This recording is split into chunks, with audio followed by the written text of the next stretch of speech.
Hey guys, how's your con so far? I'm here to introduce a very special panel for all fans of Steven Universe like you and me. We have with us today our very own Purple Puma, one of the cutest members of the Shorty Squad, Michaela Dietz, voice of Amethyst.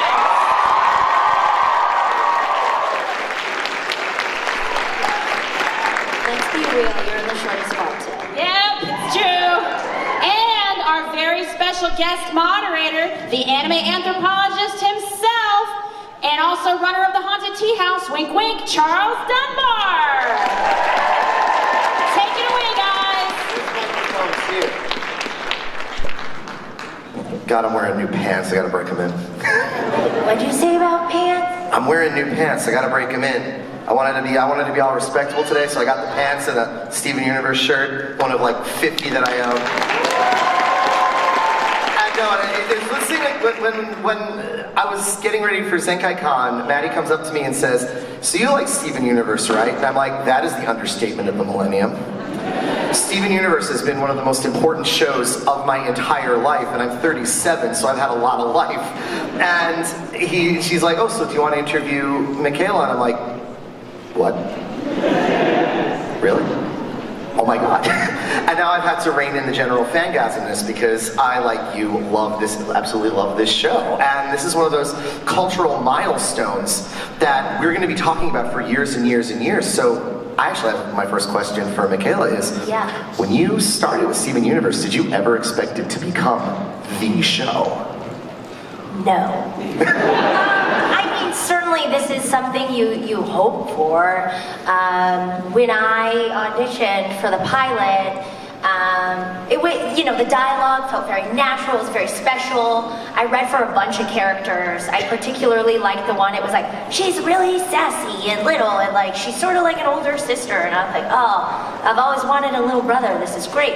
And I didn't know I would book it. I didn't know it would get picked up. I didn't know it would resonate with so many people like yourselves in very intimate ways and bond people together. So I think that's something, you dream about as a professional. You want your work to be seen and resonate with people, but you just don't know if it's going to. So yeah, thank you guys. Thank you for making my dreams come true.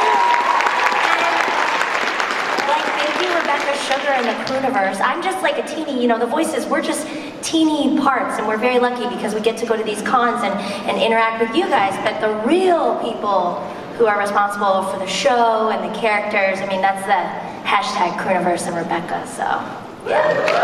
I'm just seeing, I see 1, 2, 5, 7, 8, at least a dozen just in my immediate field of vision, Steven Universe cosplayers. Oh, yeah.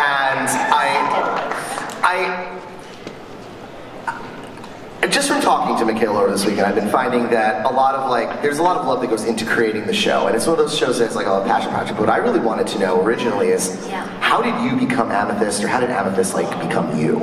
You mean after they said, "Oh, you're allowed to come in to work for us and get paid to do this role"? Like after that point? Yeah, like how much of you goes into being Amethyst? A lot. Okay, there are some differences. One, I'm pretty tidy. And Amethyst, as we know, has like stacks of garbage in her room. I do love tea. My grandmother really got me into tea when I was little, and Amethyst only likes to eat the tea bags, so we differ in that way. And I think, we've had a similar journey. I'm an adoptee, and Amethyst does not, in this, spoiler alert, I don't know how many of you have seen this show, but she has this journey where she tries to learn her origin story.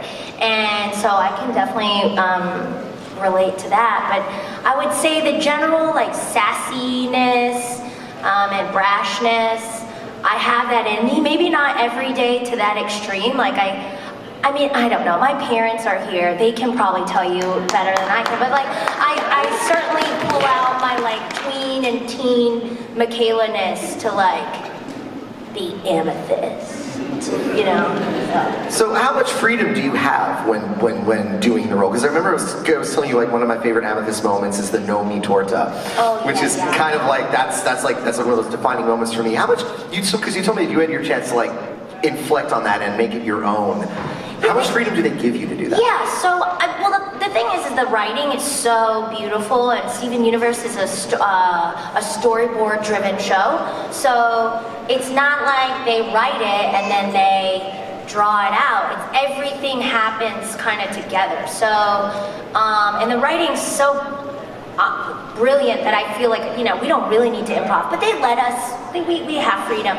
But that original line was, "No, my torta." And I'm like, I took Spanish in high school and college, and I'm like, my parents paid for this education. Like, I gotta use it. So of course I was like, "No, mi torta."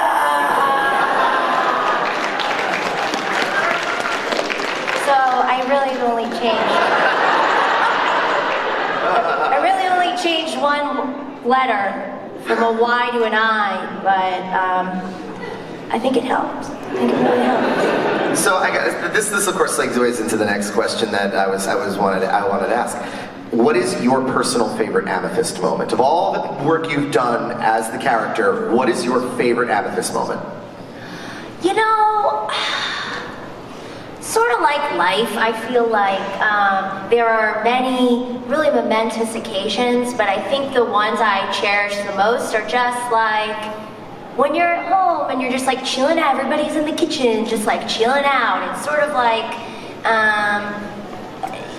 there's like an ease to family bonding, and I think in Steven Universe, I love those moments where like she's not yelling at Pearl and Pearl's not yelling at her, and everybody's like there's harmony in the house, and they're not like fighting aliens or getting like spit on by like centipedals and stuff. I just love those moments where she and especially Steven are just bonding and hanging out and maybe getting into a little trouble, but yeah. I'll just say that my two favorite Amethyst moments are when she meets the Amethysts up in space. The Famethyst? The Famethyst. I loved that episode a lot, and my other favorite Amethyst moment is kind of the heavy one, the one where her and Greg are watching Little Butler. Oh, Little Butler, that's you. That entire episode was just one of those. It's like seeing inside the character for the first time. Yeah. It's like there's multiple layers to Amethyst, and you see that there's definitely some like trauma inside that she's still working through, and I love that simply because it gave us some insight into the character, that she isn't just happy-go-lucky, that there is more and more. Oh God, you had to do it. I'm waiting for that spin-off, by the way. Yeah, you people have too much money. Yeah. That was one of the first times on the interwebs that I saw people were like, "How could you?" Because she shape-shifted into Rose, and people were like, "You're awful. You're a terrible human being." I'm like, no, it was the character. I mean, I'm terrible in many ways, but like it was the character. It's character on a show, and yeah. Oh my God, character development. Yeah. Character development is one of the things. That's one of the things that for me makes Steven Universe such a powerful show. That when I started watching it was because everyone said it's this fun, quirky little adventure show, and we think you're going to like it. And then, well, the two things that bring up with that with me is number one, I'm also an adoptee. So you are? Yes, I am. Why didn't this come up earlier? High five. Adoptees, yeah, I'm also an adoptee, so looking for where you come from has always been a huge part of my life as well. And then the other thing about it is Steven Universe is probably one of the most body and gender positive shows I have ever seen. Yeah. Where Rose Quartz is sexy as hell and she is not afraid to flaunt it, but at the same time I always joke that Persona 4 got me to embrace queerness, but Stevani got me to like it. And it's one of those shows that gives you that. Sorry. And I often wonder, like, has that influenced the show over time? That the community that's sprung up around it has taken these elements and made them so powerful. Has that impacted you as a voice actress or the show in general? I can't speak for the show. I mean, that's like a Rebecca Krooniverse territory, but certainly for me it has. In a great many ways. These sort of interactions, and I mean, when when I step into the booth, I try to be faithful to what Rebecca and the voice director and the rest of the Crewniverse want, but yeah, in the back of my mind, I'm like, oh heck yeah, I'm remembering, you know, this girl I met in Atlanta who told me that her partner, who's gender fluid, uses Stevani also as an example to kind of teach people about like, gender fluidity. And I mean, yeah, of course that's all kind of in me, but... It's a great show just to open that up to people. I also was always like, Maddie and I were talking about the Dove campaign as well. And that kind of ties in really well with this. Can you talk a little bit more about that? Yeah, so that was actually, what an incredible campaign. I love all the little shorts. And I think one of the best parts about recording the Amethyst Jasper spot was that, you know, Kimberly Brooks made Jasper so relatable. Like their insecurity and, I mean, Kimberly Brooks is just a joy to work with. I feel like, kind of circling back to what you were saying about the Amethyst episodes, when I originally recorded those with Kimberly, she was doing like Skinny P and or like Skinny Jasper and all these other voices, and her voice was like so low. And then I started going really low, and then like later we had to go back and re-record stuff because I just kept slipping lower and lower. I think it's just because I want to be like Kimberly Brooks, but yeah, I mean the Dove campaign, it definitely, to me, put Steven Universe on a bigger stage for people who don't necessarily watch animation, and I love the messaging. I mean, as a you probably remember, we're about the same age, but do you remember that Ninja Turtles PSA about like, call a teacher, order a pizza, you know, like... Yeah. Get out of there. Yeah. You got it. Let's see if Joey's that smart. Yeah. Oh God, I memorized it. I'm not a chicken. You're a turkey. Yeah. I remember my brother and I would like quote that. We thought it was so funny. And so I was telling Rebecca later, I'm like, man, I've always wanted to do a PSA, and now we're doing it. Yeah, that's it. Say no to drugs, guys, but say yes to pizza. At this stage of my life, it's say no to drugs and say no to pizza because I cannot afford to put any more weight on my thighs. Hey! No, he says you are enough. That goes back to Steven Universe being body positive. Let me go out and order an entire pizza. So I wanted to bring this up because we're going to open the floor to questions pretty soon. But I had two other questions that I wanted to ask you. Number one, what kind of passion projects do you have when you're like you got your own time and you want to work on something really hard for Michaela? What do you do? Yeah, so right now I'm writing about my experience searching for my birth family in Korea. So that takes up some time. And I also love merch. Just really like merch. And so, I also love like bad jokes, like dad jokes and anything punny. So there's one thing that I have these dad hats. Yes, please tell us about the dad hats. They're really nice. They're nice. It's a nice hat. You can't see it, but it says nice hat. And I like to wear this.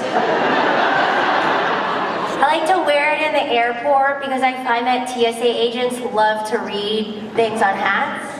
So I'll like go through and they're like, nice hat.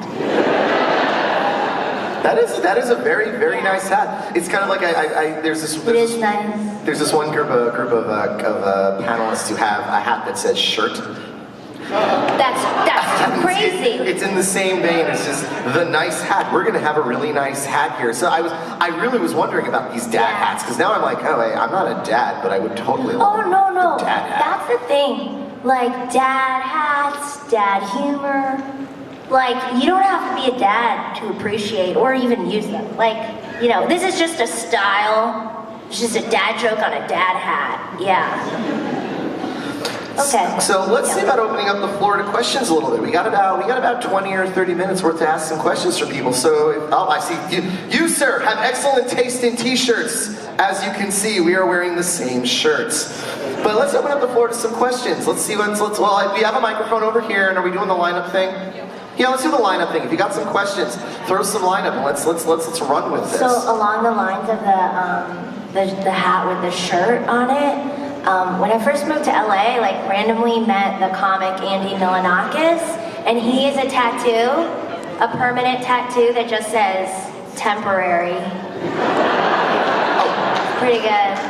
One more question just popped into my head before we get started with this, and it's something near and dear to my heart. I need to know, does Michaela Dietz like wrestling? I have two friends, Evan and Kenny. Actually, they're my lovers' friends, but they become my friends, and they like mentor me in wrestling. I've really gotten into wrestling. And recently on the convention circuit, I've been fortunate enough to meet a bunch of wrestlers, and I'm still learning, obviously, but there's a lot. But I honestly think it is like America's best storytelling.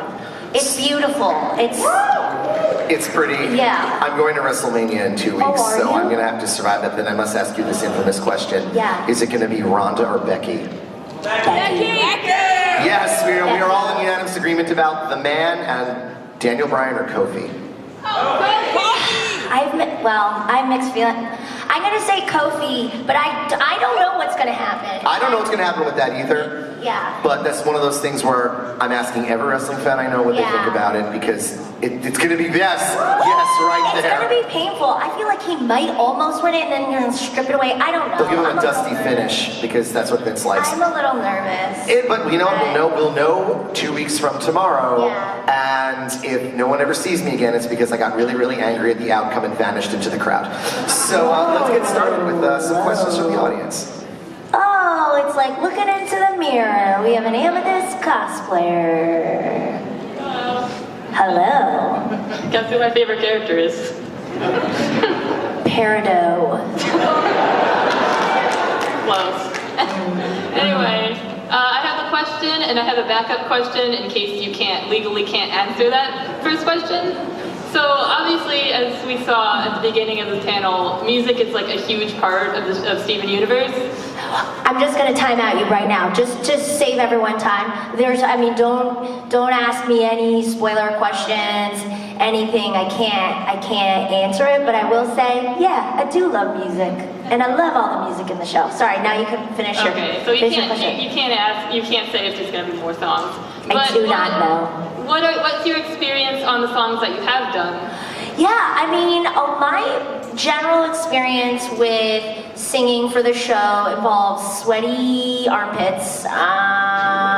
When you're in the booth with like Dee Dee Magno-Hall and Estelle and Zach Callison, Zach has the voice of an angel. But I get really nervous. I'm not really a singer. I'm more of like a talker, singer. And so I get very nervous, and Dee Dee's always in the corner, and she's like, "You're so cute." Like she's very supportive. But I do love to listen to music, and one of my favorite things is getting, before we get songs, Rebecca will often lay down like a scratch track, like her version of the song, so that we can listen to it and learn it before we go in. And so I just love listening to Rebecca sing, and the harmonies that she and Ivy and Sarashu and a lot of times Jeff Liu put together are really unexpected and beautiful. So yeah, they make us look good, but yeah. Thank you. Thank you. It's a great song. It's a great song. I'll be done all day, Justin. Hi! Hi. How you guys doing? Good. I'm a social scientist. I speak to my brethren here, but shut up. I always love to ask any talent that I meet that about kind of how your experience going to conventions, interacting with the fandom has impacted you personally, Yeah. and additionally, what it is for you, if you could say, if you had a mission of what the show and the fandom would be projecting out into the world, what's the one thing you would want there to be the takeaway from all of this? Well, I think it's already happening. I think Rebecca's had a very clear vision from the beginning, and it's obviously, touches a lot of people. We all see ourselves, so many different people see themselves in these characters, and then it like binds us all together. I think the messaging would be love and acceptance. And I think that's happening. I mean, look, we're a bunch of strangers sitting in a room together in like badass wigs and like body paint. Yeah, thank you so much. Yeah, thank you. Hi. So going back to the subject of music, what would you say is your favorite song from the show? Whether it's one that you sing by yourself or one that you sing with your fellow cast I love Here Comes a Thought. I was really lucky. AJ was finishing up her record, and so I caught the tail end of her singing that. And then to hear the finished track with Estelle's vocals on there, it like almost physically melted me. I was like, oh my god, this is so good. But there are so many amazing songs. And of course, anytime Dee Dee sings anything, she could be joking around and singing. There's something about her voice that it like gives me goosebumps. But yeah. I also wanted to say, at the voice acting panel, I gave you a picture of Amethyst. I hope that you liked it. I did like it. Thank you so much. Thank Love you. it. And great weight of paper. It's really nice. The people before me took my questions about music. The girl before me just basically had the same Okay, thing I let's had. riff. What's another one? But I was going to basically ask, obviously outside of Amethyst, who's your favorite gem of the group? Of everybody that you've met so far. Yeah, favorite gem? Can it be a fusion or just or single gem? Anybody. I know previously you said who your favorite fusion was, but Yeah. I mean, I love Smoky Chords because I just love the bond that Steven and Amethyst have. Peridot is. How can you not love Peridot? I agree. And like everything that Peridot says is so funny. I remember when Peridot first came on the show and proved to be like an ally, I was like, oh well, I'm never getting any funny lines again. Cause like Peridot's just so hilarious all the time. And I think it helps that I adore Shelby Rabara, and she really brings that character to life. The one episode where they all go to Yeah. all go to Funland together, and Steve and Amethyst appear down together. That's Great, man. Yeah, thank you so much. One of the things I love about Peridot is she gave us a valid comment to use against people we don't like that's not vulgar. You clod. I just call people that now. If you Clods, you yeah. clod, and no one can get offended by that. Show us your moves, your best dance moves. I want to see Amethyst's best dance moves. That was scary. I don't got all day. I mean, I love watching you two talk, I don't but got all day. I need answers. All right, Thank you. I'll show you this one. Thank you. It's called, I call this one the stare. Fantastic. I love it. Yes. Oh my God.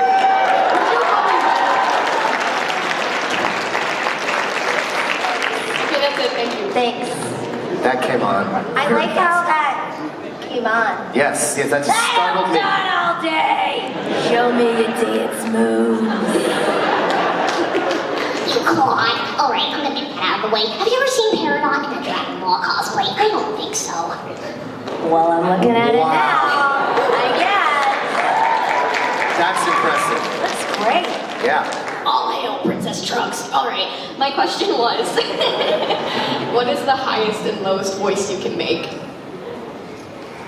I'm not really sure. Okay, I don't think I can go any higher than this. And then actually the lowest voice, I don't know if I can, the lowest voice I can do now is like down here. But actually, believe it or not, when I was younger, I had a really low voice, and my mom tells this story how I was this teeny kid with like a giant purple backpack, and I'd like go into her office at the school and be like, Mom, where are the donuts? Alright, thank you, Claude. Thank you.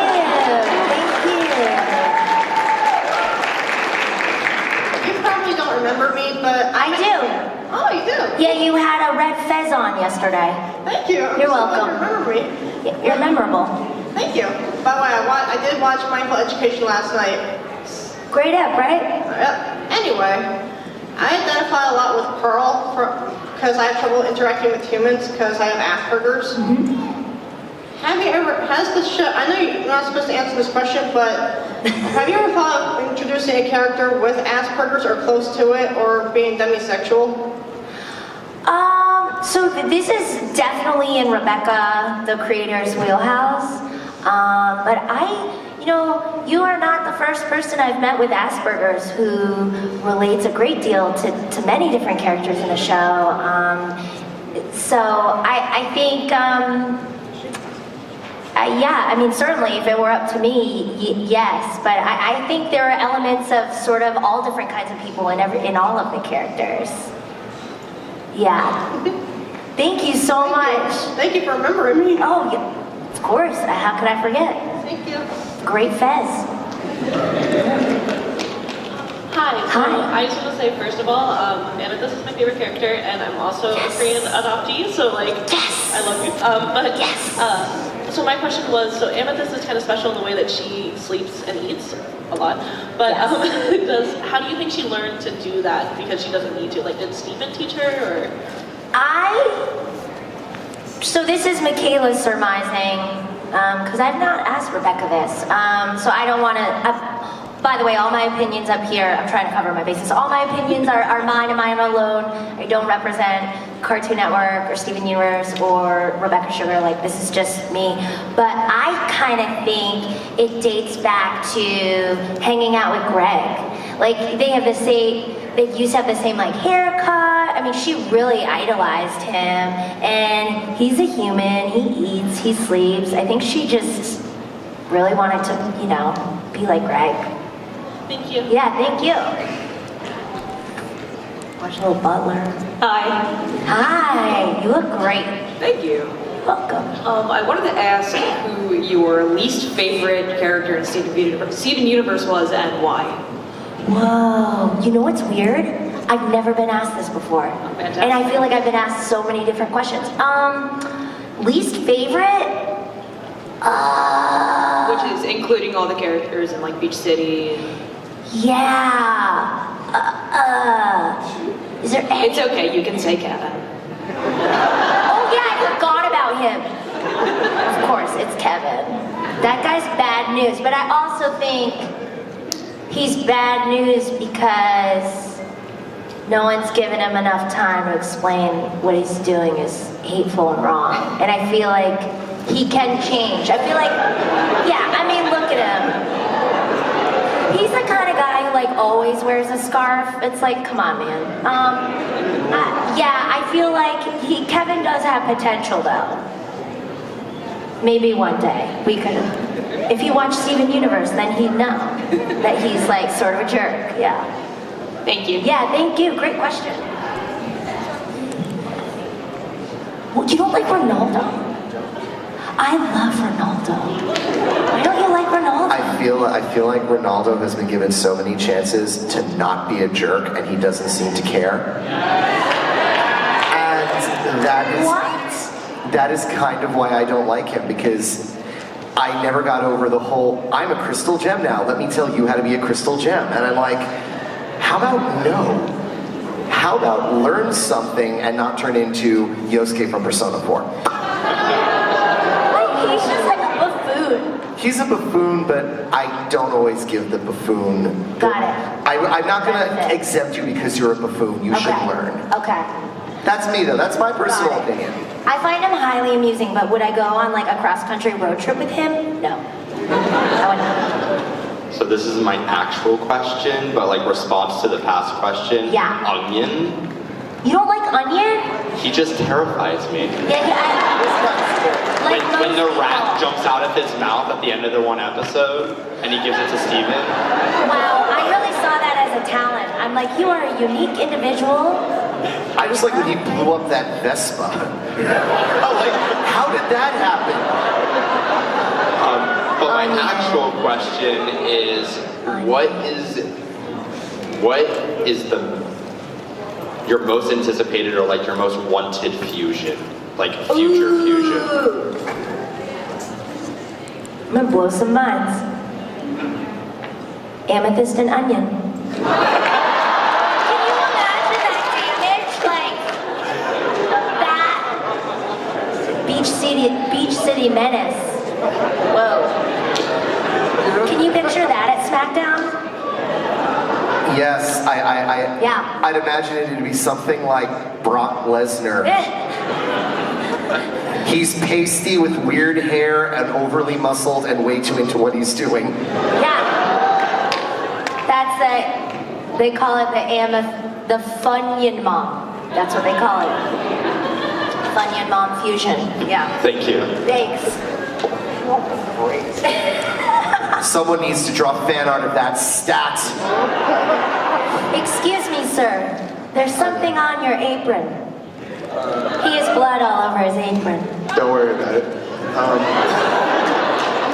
It's unsettling. So, first and foremost, I want to thank you for helping to bring this character to life because she reminds me a lot of my sister, Jessica Kenny.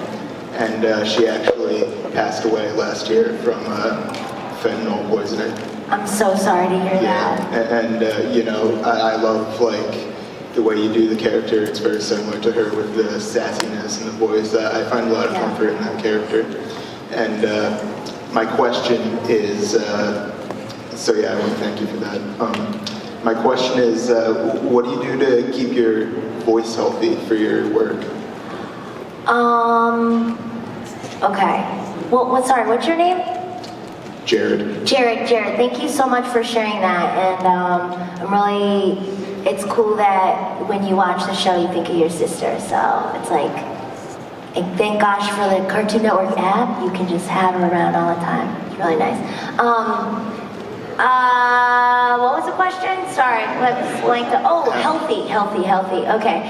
Yeah, I try not to interact with too many babies. I feel like all my friends with babies are always getting sick, so I don't do that. I have a daily kind of routine. I drink a lot of water. I drink a lot of hot water in the booth. And when I do go to, yep, that's exactly it. Actually, people have often asked me if I have tattoos, and I do not, but this would be maybe one. A contender.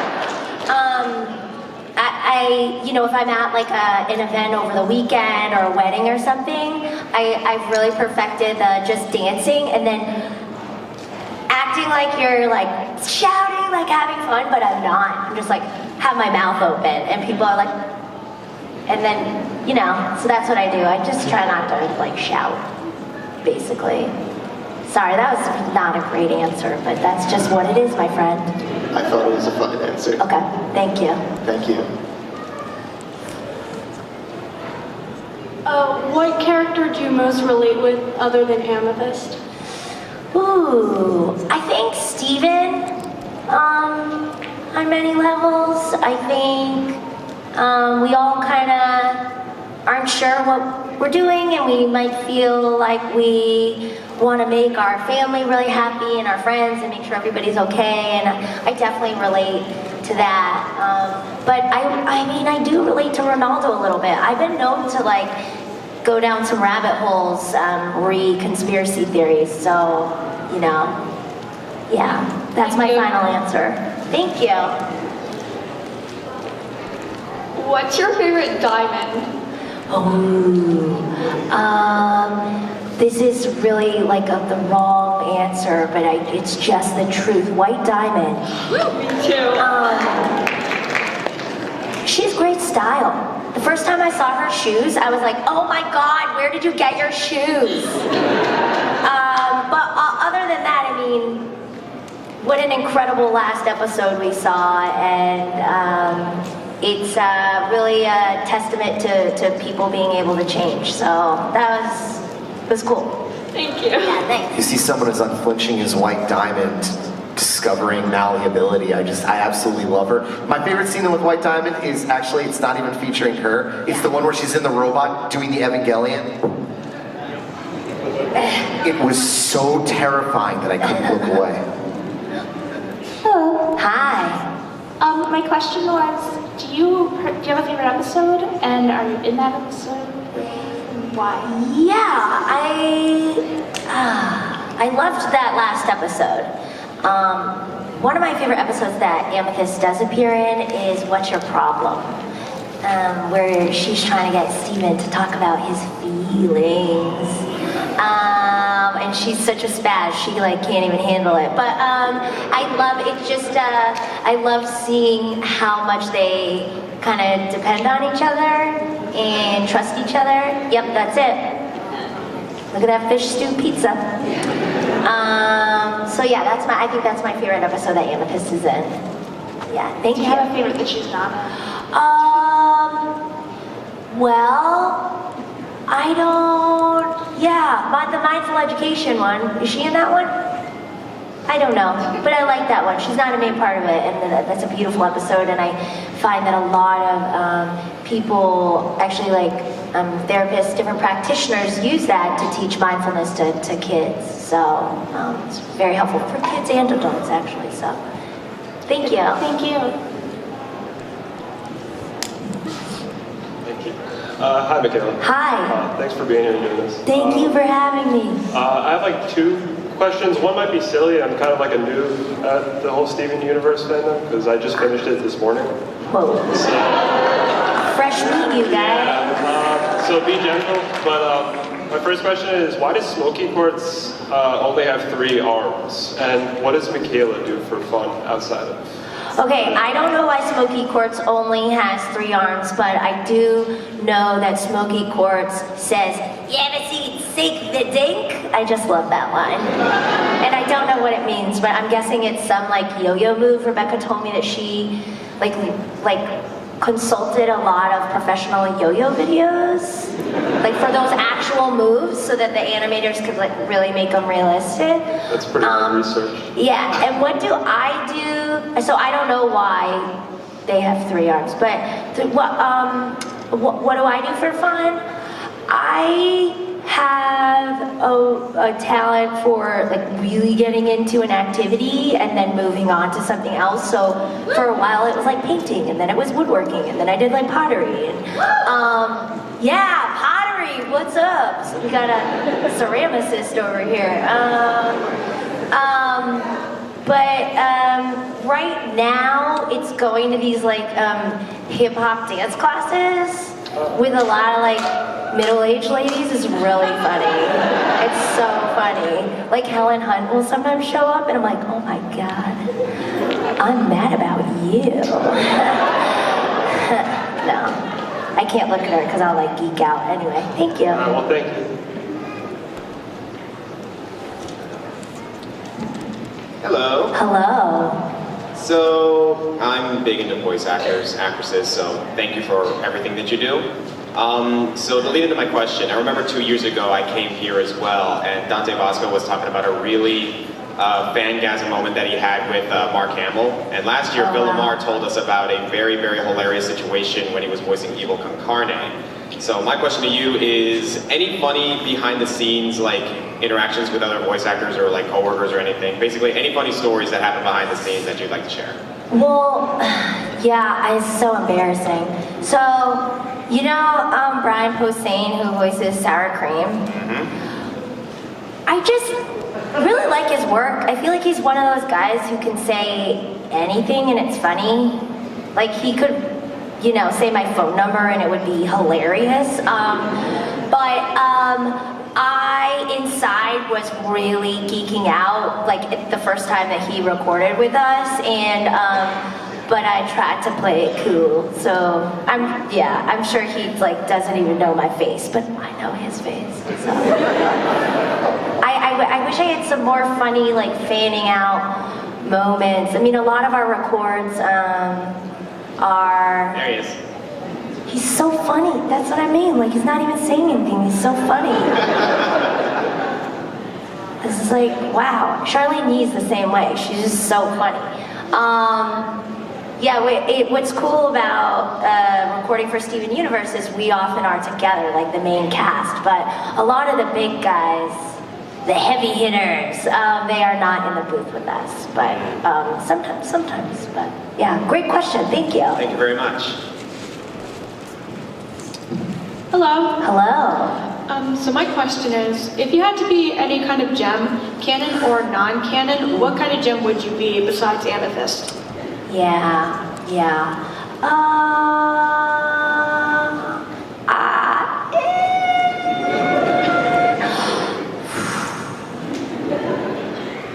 I don't know enough about gems. I choose soul. I really like geodes. Can I choose a geode and then what's inside is a surprise? Yeah. Okay, that's my answer. And soul. That great one. Thank you. Great question. Yeah. See, that's what I'm talking about. I have a geode. This is so weird. I keep it in my car, so it just looks like a big rock. But one day I'm gonna open it up. That's my story. Okay, so my question is, theoretically, if there were a spin-off Steven Universe show like Red Universe or Days of Our Homeworld Lives, how hype So you've thought about this? Yeah, okay, cool. How hype would you be for that? Well, okay. The Lil Butler spinoff, I was not joking about. I am waiting for it. But I would be so over the top excited if there were actually a Crying Breakfast Friends show. Yeah, I'd be. So my answer is V hype. V hype. V hype. Yeah. Thank you. Thank you. Right? I have a Crying Breakfast Friends shirt. Sorry to brag. Yesterday we were at the bar and we saw your parents there, and we were just, chit-chatting. And Oh, you're the guy. I walk up, I'm like, do you guys have friends in Lancaster? Like, what? They're like, oh yeah, we just met this gentleman at the bar. I'm like, oh, okay. Yeah, we were just talking to them about cosplay, Yeah. and they were like, yeah, we're Michaela's parents, and we were like, oh my god, we're going to see your panel tomorrow, so. Cool. Once we found that out, we asked a couple of quesds, and pretty much like, how'd you know Michaela was going to Did they give you my social security number? No, but they did share some interesting things, and one of them was that. Did they tell you I I was potty trained, and then, I just would only wet the bed at night until, I was, 7. But I was, old enough, and I would, change my own diaper. Anyway, I'm sure they told you that. It's fine. I'd be like, Mom, we need more diapers. Okay, anyway. Sorry, I keep interrupting you. Please, go ahead. I hope they didn't say anything embarrassing. Well, they said that you did. No, I specifically remember one time we didn't get the white on whites, because that's, when you're old enough, you just want the white on whites, clean lines, white, and there were Disney princesses on it, and I was like, no, what do you think I am, a child? And they're like, no, you just have you have a petite bladder. Okay, sorry. So pretty much one of the things that stuck out was that you were very good at impersonating your soccer coach, and that was your best. They told you this? Yeah.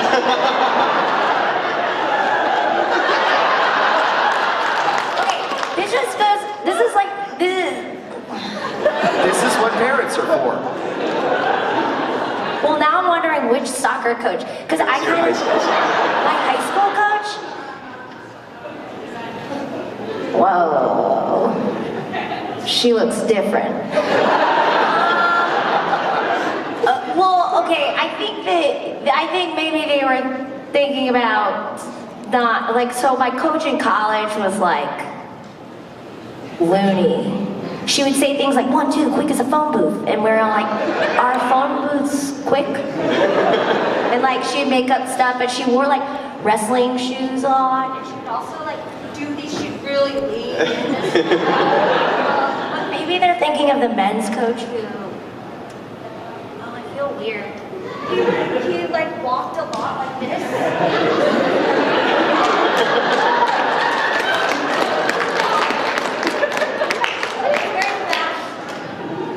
name is Frank, and he's very frank, you know. So basically that just led me to my second point, which is that you were very good at impersonations, but when did you kind of, that made you click into be like, I can kind of be anybody, so I can, voice act and sort of a thing. It's so funny. I don't actually think I'm that good at impersonations. I think I'm like moderately okay at like taking just a bit of someone and then like blowing it out way out of proportion, but like I'm not accurate at all.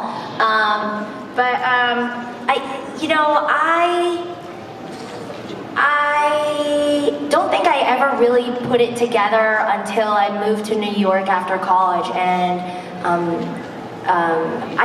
when I was in college, I guess there was like a guest professor who came, and she was like, "Are you sick or do you always sound like this?" I'm like, "Oh, I sound like this." And she's like, "No, you should do voiceovers." She was an editor in LA, and I guess she called me to audition for something, but like it was on my campus phone and I didn't get it, and I remember being like, I'll never have an opportunity again, and being like devastated. But cut to, 2 months later I moved to New York, and then it was in my head like, oh, voice acting is a thing I can also pursue. But I mean, I got really lucky with the Barney audition, and that's sort of, once I booked that, and that was my first real job out of college, I mean, it was just sort of, not handed to me, but it felt very easy, and I just felt very lucky. And then I knew that voiceovers was something I wanted to do.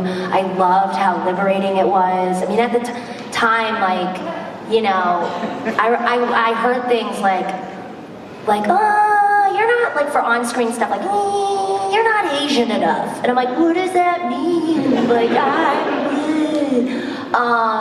so I love the fact that I could be behind a mic and I could be like a really surly vampire or a crocodile or a rock or like a orange hadrosaur whose head lights up. You know what I mean? Like, that was so liberating. And then, being now a really empowered like space alien, hell yeah. Yeah, thank you for that. Thank you. And thanks for being best friends with my parents. Drinking buddies. Oh, God. So we've got time for maybe 5 more minutes because we have a little special treat to end the panel. So we have like maybe 5 more minutes, so 2 or 3 more people should be sufficient. Sorry if we can't get to everyone, but we do really want to. We have a really nice. I'll be closer quick. set. I can lightning this. Yeah. Okay. Lightning round. Lightning rounds. I call lightning 3d6 damage. Close the gap. Close the physical gap. Less time. Hello. Hi. Oh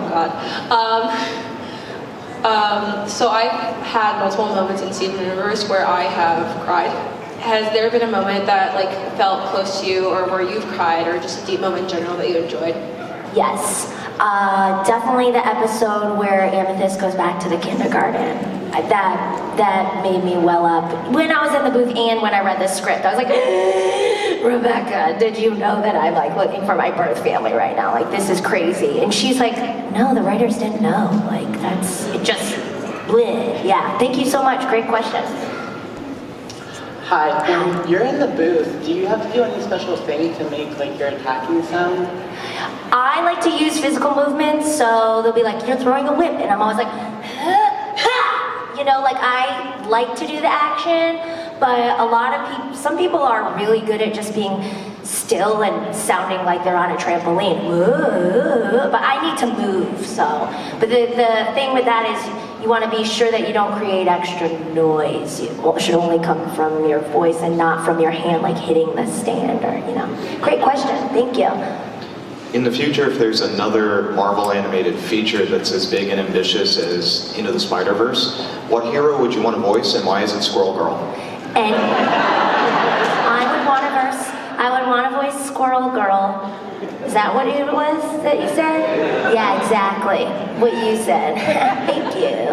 I think you'd make a great Squirrel Girl. Hi, so condensed version. Okay. Pink Diamond Twist. How'd you feel about that? Did you know about it prior? Okay, and yes. Hi. Which gem is best mom? Best mom is best mom. I don't know, maybe like Alexandrite? Is that a cop-out answer? It's biggest mom. Yes, it is. Hi. I want to hear the best impression you have of any of your other co-voice actors. You cried! I knew it was going to be that one, and I love you for it. I love you too. You claw. Hi, I was just wondering what your opinion was on the Cartoon Network hotel that'll be coming soon. I didn't know about it, but okay, yeah. Hospitality industry, yeah. I didn't.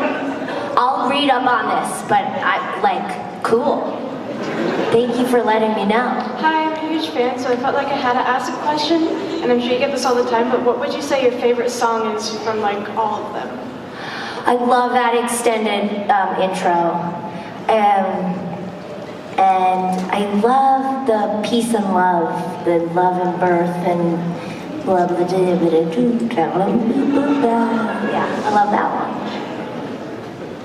one. Okay. Good questions, everybody. So it's time for our closing.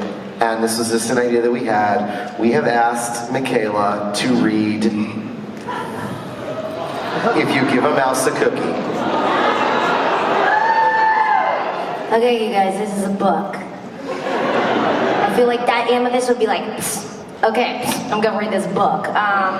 She would turn it into little Butler fan fiction. And she would eat it. If you give a mouse a cookie, I want a cookie. I'll try to channel Amethyst when I read this. If you give a mouse a cookie, he's gonna ask for a glass of milk. When you give him the milk, he'll probably ask you for a straw. When he's finished, he'll ask you for a napkin. Napkins are delicious. Then he'll want to look in a mirror to make sure he doesn't have a milk mustache. Mustaches are hilarious. When he looks into the mirror, he might notice his hair needs a trim. And that's a hair singular. I wish you could see this page. It's just one hair. So he'll probably ask you for a pair of nail scissors. Can you look at all that hair? There's so much hair. That is way too much hair. Right? When he's finished giving himself a trim, he'll want a broom to sweep up. He'll start sweeping. He might get carried away and sweep every room in the house. I sense a turn. He may even end up washing the floors as well. I'm gonna put this here. Okay. Librarians make this look so easy. Like the holding of the book while they do the thing. Okay, sorry, just side note. When he's done, he'll probably want to take a nap. You have to fix up a little box for him with a blanket and a pillow. He'll crawl in, make himself comfortable, and fluff the pillows a few times. He'll probably ask you to read him a story. Maybe it's the answer. So you'll read to him for one of your books, and he'll ask to see the pictures. When he looks at the pictures, he'll get so excited, he'll want to draw one of his own. He'll ask for paper and crayons. Delicious crayons. He'll draw a picture. When the picture is finished, he'll want to sign his name with a pen. Then, he'll want to hang his picture on your refrigerator. Which means, he'll need Scotch tape. He'll hang up his drawing and stand back to look at it. Looking at the refrigerator will remind him of that. Do you think those are stuffed grape leaves? What are those? I see stuffed grape leaves and maybe some tofu, I don't know. This is an international house. This is great. He's thirsty, so He'll ask for a glass of milk. And chances are, if he asks for a glass of milk, full circle, kids, he's gonna want a cookie to go with it. The end.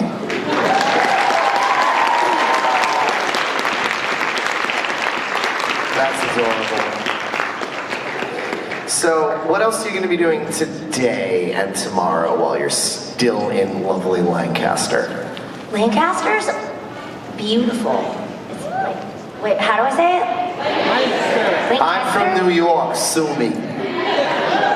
Lancaster. Lancaster. Lancaster.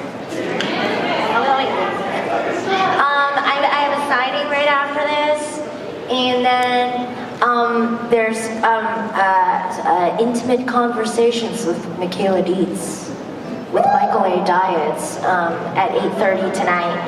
We're gonna create some art and friendships. Yeah. That sounds like a wonderful night. Hopefully you guys can get down to check it out.